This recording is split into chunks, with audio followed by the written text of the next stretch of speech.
Hello, everyone, and welcome to Tech Upskill Channel. Today we need to talk. Your computer hasn't just been slow, it's been suffering, crying for help while you blame everything except the real culprit.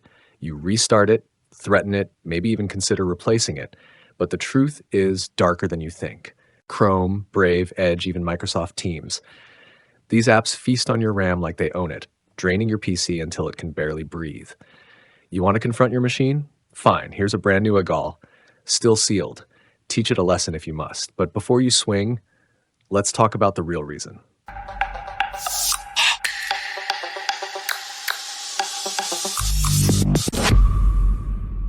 Chromium is one of the biggest reasons your PC begins to feel slow over time. Or more accurately, it's the underlying cause behind everyday applications becoming sluggish, tabs freezing, and your RAM usage constantly staying higher than expected. This happens because Chromium-based apps often run multiple background processes and consume significant system resources, even when they appear idle. If we look at browsers alone, Google Chrome is built on Chromium, so are Brave, Opera, and Microsoft Edge. But the dependency goes far beyond browsing.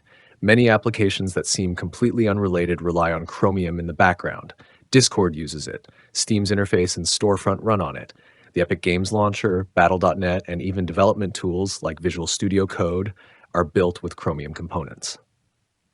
Surprisingly, even the Minecraft launcher uses it. These programs either run directly on Chromium or depend heavily on its web-based framework to power their interfaces. And the list continues. Telegram Desktop, WhatsApp Desktop, Slack, Zoom, and Microsoft Teams are all Chromium-based as well.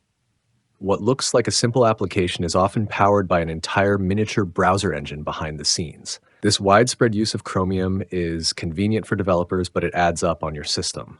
When multiple Chromium-based apps are open at once, each running its own processes, the combined resource usage can significantly impact overall performance. Why would every company suddenly adopt Chromium? Let's start with browsers. The truth is straightforward. No browser could realistically keep up with Google's development speed, market influence, and web standard dominance. Maintaining a competitive browser engine requires massive resources, continuous security updates, compatibility fixes, developer tools, and performance improvements. For many companies, the cost of keeping up simply wasn't worth it. So they made the practical choice. If you can't outperform the most widely used browser engine, you build on top of it. That's exactly why Microsoft transitioned from its aging Internet Explorer and later the original Edge HTML engine to the Chromium-based Microsoft Edge. Opera also switched for the same reasons: faster updates, better extension support, and automatic compatibility with the modern web, without rebuilding everything from scratch. Brave, being a newer browser, didn't even attempt to create its own engine. It was built on Chromium from day one because the framework was stable, familiar to developers, and allowed them to focus on features like privacy tools rather than reinventing the foundational technology. In short, companies adopted Chromium not out of preference, but out of practicality.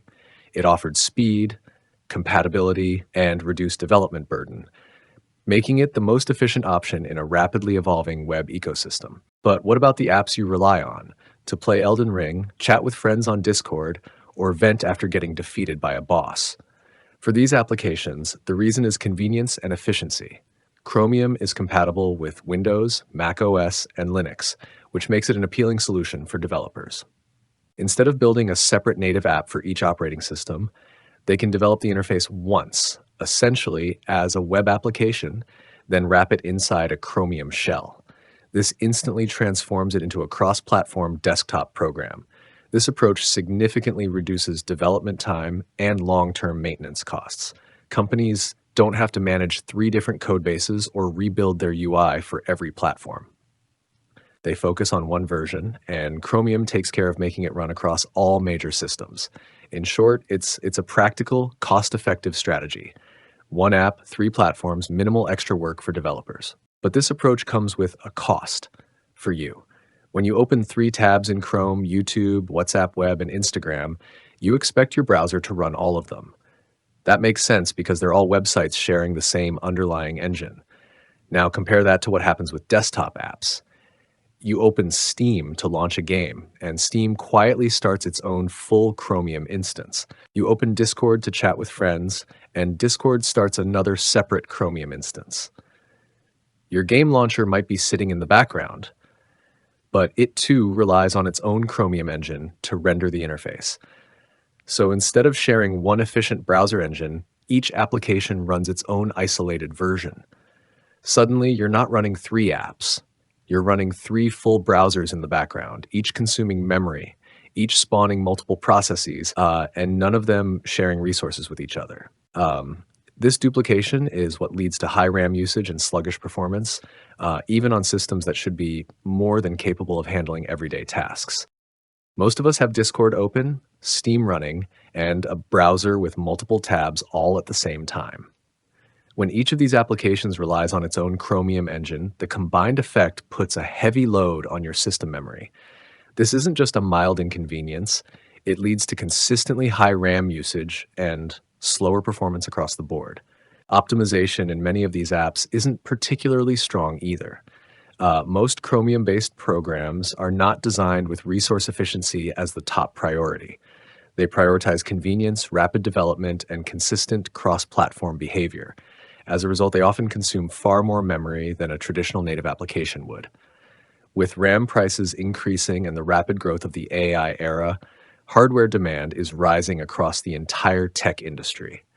More background processes, more system requirements, and higher resource usage have made this issue harder than ever to ignore.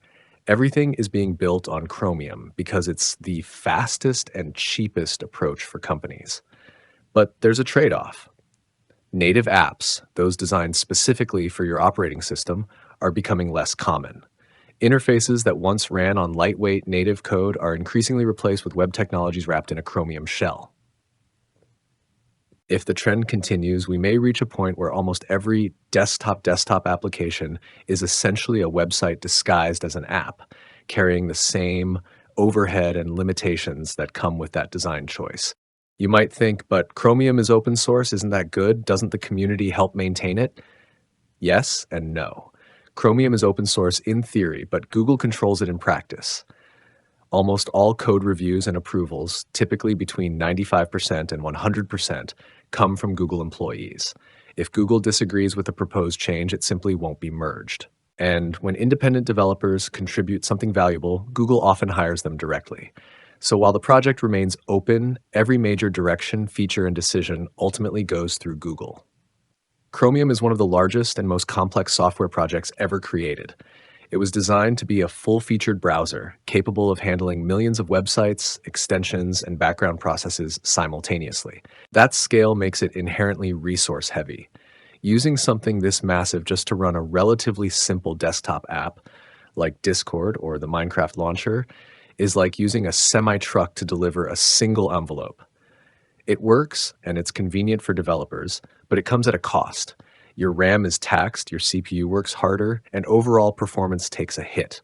This is why programs feel heavy and your computer often seems slower than it should, even on modern hardware. If you found this helpful, be sure to like the video, subscribe to the channel, and as always, thanks for watching, and I will see you in the next video.